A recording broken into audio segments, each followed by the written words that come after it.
De nuevo. Sí, ahora. Buenas noches, vamos a presentar nuestro trabajo de investigación. El grupo lo conformamos Juliana Chávez,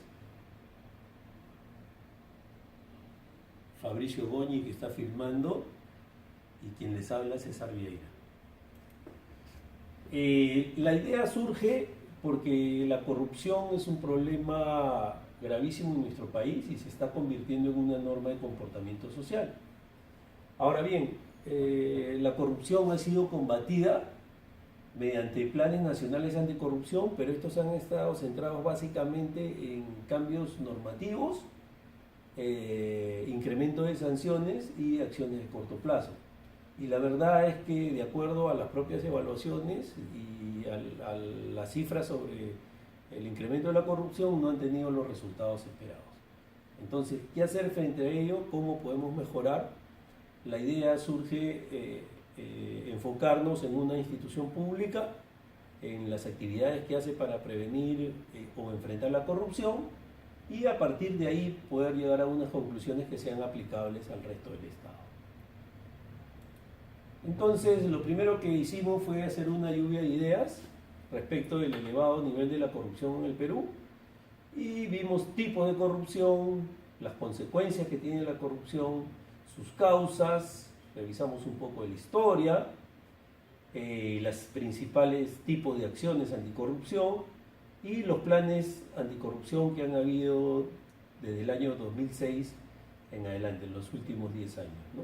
Y hemos especificado de acuerdo a cada uno de los grandes grupos. A partir de esta lluvia de ideas, revisamos los antecedentes y acá están los principales hitos de la lucha anticorrupción, el sistema anticorrupción que se plantea durante el gobierno de Valentín Paniagua como una respuesta a la gran corrupción que había en el gobierno anterior. Después, durante el gobierno de Toledo, se dan políticas del Acuerdo Nacional, la 24 y la 26, que están orientadas a modernizar el Estado y enfrentar la corrupción.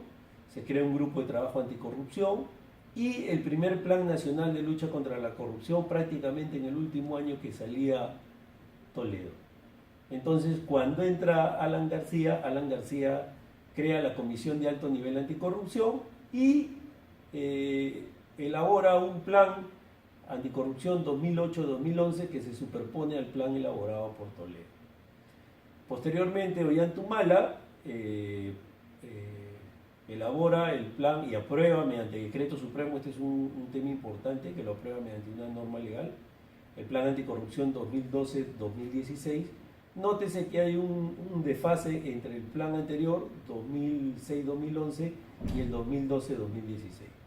Y Pedro Pablo Kuczynski nombra, a propósito del problema que hubo con el asesor Moreno, una comisión presidencial de integridad que hace 100 recomendaciones, muchas de ellas que se están aplicando.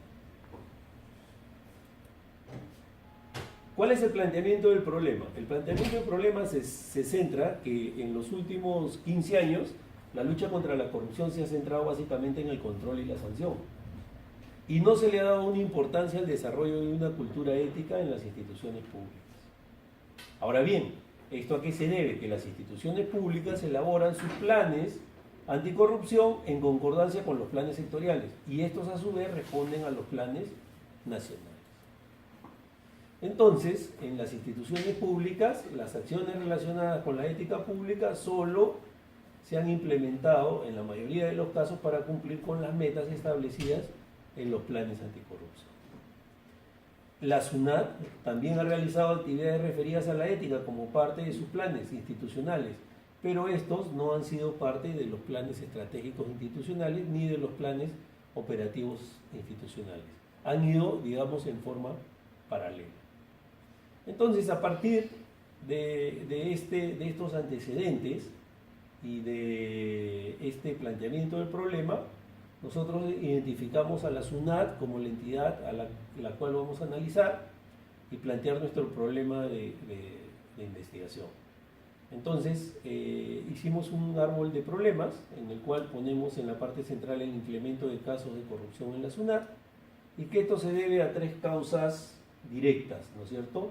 mayor percepción de impunidad por parte de los trabajadores, un elevado número de áreas de riesgo y una débil cultura organizacional. A su vez, las causas indirectas, en el caso de la mayor percepción de impunidad, es la demora en aplicación de sanciones por casos de corrupción. En el caso del elevado número de áreas de riesgo, la limitada política de gestión de recursos humanos.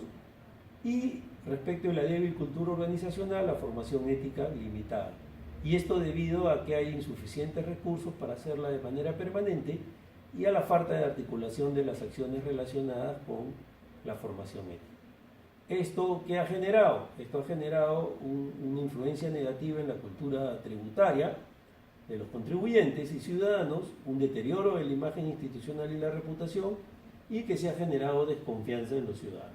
Todo ello ha derivado en un menor cumplimiento voluntario de obligaciones tributarias y por tanto un efecto negativo en la recaudación, en la presión tributaria. Junto con el árbol de problemas hicimos un árbol de objetivos donde la parte central es la reducción de casos de corrupción, y esto se debe a una menor percepción de impunidad que tiene que ver con la rapidez en aplicación de sanciones por caso de corrupción, un reducido número de áreas de riesgo por una adecuada política de gestión de recursos humanos, una cultura organizacional fuerte por una adecuada formación ética, la optimización de los recursos que se dedican a este tema y la sistematización de las acciones que ya se vienen realizando. Muy bien, nuestro trabajo de investigación se va a centrar básicamente en esta parte de acá. En esta solución del problema es donde se va a centrar nuestro trabajo de investigación. Obviamente las consecuencias de esta reducción de los casos de corrupción es mejora de la cultura tributaria, mejora de la imagen institucional, mayor confianza de los ciudadanos en la administración tributaria, lo que va a redundar en un mayor cumplimiento voluntario de obligaciones tributarias, reducción de la evasión, mayor recaudación. ¿Sí? Nuestro marco teórico. Bernardo Klicksberg, experto argentino en temas de pobreza y ética, señala que a más ética, menos corrupción, mayor capital social y por tanto más desarrollo. Por su parte, Douglas North nos menciona que hay una estrecha relación entre ética e institucionalidad. Oscar Diego plantea que el desarrollo de una conciencia que permita a los servidores públicos discernir entre lo correcto y lo que no lo es clave para enfrentar la corrupción.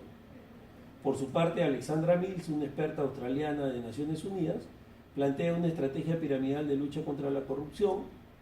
En la base de esta pirámide ubica la formación ética como un elemento clave. Y la OCDE plantea la construcción de estructuras éticas eficaces para promover la integridad y prevenir la corrupción. Como vemos, estos expertos lo que plantean es que la ética es necesaria como un medio preventivo para la corrupción, lo que concuerda con el planteamiento de nuestro trabajo de investigación en el área que hemos mencionado del árbol de problemas. Nuestra pregunta de investigación ¿es posible llevar a cabo un proceso de formación ética permanente y continuo en la SUNAT, en el ámbito nacional, que además sirva de referencia a otras instituciones del Estado como parte de una estrategia de lucha contra la corrupción? Entonces, los objetivos de nuestro trabajo de investigación son dos, ¿no? Evaluar la conveniencia y viabilidad de la realización de estas actividades de formación y sensibilización ética en forma permanente y continua, y proponer una secuencia integral de actividades de formación ética que contribuya al fortalecimiento de la cultura organizacional y, por tanto, prevenga actos de corrupción. Esto recoge un poco lo que habíamos señalado en el árbol de problemas, de que no habían los suficientes recursos, había una escasez de recursos, una limitación en los recursos para tener una formación ética permanente, y también que se realizaban algunas acciones pero que no estaban muy articuladas entre sí. ¿Qué limitaciones existen para la respuesta que estamos dando al problema? Encontramos que hay un apoyo limitado de los directivos a las actividades de formación ética en la SUNAT. No quiere decir que no haya un apoyo, pero este apoyo tiene ciertas limitaciones respecto de las metas del cumplimiento de los planes operativos. También como la SUNAT elabora sus planes institucionales anticorrupción sobre la base de los planes sectoriales y los planes nacionales, la intermitencia de la vigencia de los planes nacionales, vimos que había un desfase, también está ocurriendo con el Plan Nacional Anticorrupción 2017-2021, también hay un desfase, o sea, no se ha aprobado todavía, también esto limita la elaboración de los planes institucionales. Las actividades de formación ética no forman parte de los POIs en la SUNAT, van en paralelo, los planes institucionales anticorrupción y los planes operativos. Los indicadores de las actividades de formación ética en la SUNAT no son comparables con los de otras instituciones públicas. Cada institución pública establece sus propios indicadores respecto de estas actividades y no se hace una medición de los resultados de las actividades de formación ética en la SUNAT. Además, para hacer un benchmarking, hemos encontrado escasa información del proceso de formación ética en instituciones públicas en Latinoamérica.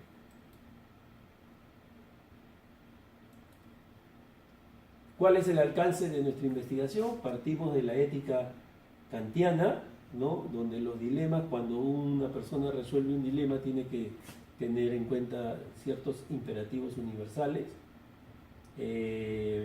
Analizamos la experiencia de formación ética y actividades relacionadas con la formación ética en la administración tributaria peruana, es decir, en la SUNAT. El periodo de análisis es entre los años 2009 y 2016 y el ámbito es el ámbito nacional, puesto que la SUNAT está ubicada en todo el ámbito nacional. Justificación. ¿Por qué estamos planteando este tema de investigación? Porque es un tema que no ha sido investigado con anterioridad. La relación de la formación ética como un medio para prevenir la corrupción, no hay estudios sobre ese tema, por lo menos acá en el Perú. En el caso de SUNAT, esta formación ética tiene una relación directa con la mejora del servicio al contribuyente, que es uno de los temas trascendentales en el funcionamiento de la administración tributaria. Contribuye a la formación de cultura tributaria y al cumplimiento voluntario de obligaciones tributarias, lo cual es un elemento clave para la recaudación y porque hay una posibilidad de réplica en otras instituciones públicas. Muchas gracias.